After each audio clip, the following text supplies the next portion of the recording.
पाकिस्तान में गैर कानूनी मुकीम अफगान बाशिंदों का इनखला शुरू हो गया। मुल्क भर में गैर कानूनी तौर पर मुकीम अफगान बाशिंदों के खिलाफ कार्रवाइयां शुरू होने के बाद गैर कानूनी तौर पर मुकीम अफगान बाशिंदों का इनखला शुरू हो गया है और 30 अफगान खानदानों को लेकर 16 ट्रक तोरखम बॉर्डर से रवाना हुए। दूसरी जानिब इस्लामाबाद में मारगला टाउन के करीब गैर कानूनी अफगान बस्ती गिरा दी गई। मुल्क भर की 5 बड़ी जेलों में FIA इमिग्रेशन काउंटर बनाने का फैसला किया गया है। रिहाइश का सबूत न रखने वाले गैर मुल्कियों को जेल भेजा जाएगा। इमिग्रेशन हुक्काम जेल से ही डिपोर्ट करने का फैसला करेंगे। जराये के मुताबिक बलूचिस्तान में मुकीम अफगान बाशिंदों की तादाद 8.5 लाख के लगभग बताई जा रही है। एक अंदाजे के मुताबिक उनमें से 2.5 लाख गैर कानूनी तौर पर मुकीम है, जबकि खैबर पख्तूनख्वा में रजिस्टर्ड अफगान महाजरीन की तादाद 10 लाख है। 7,75,000 अफगान गैर कानूनी तौर पर पाकिस्तान में दाखिल हुए। उनमें से 3 लाख से ज्यादा वो अफगान शहरी हैं जो तालिबान हुकूमत के क़याम के बाद पाकिस्तान आए। दूसरी जानिब अफगान कायम मकाम वजीर दिफा मुल्ला मोहम्मद याकूब ने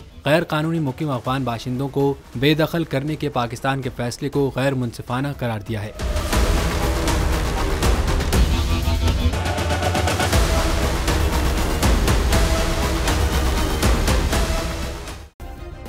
सब्सक्राइब करें और बेल दबाएं ताकि कोई खबर रह न जाए।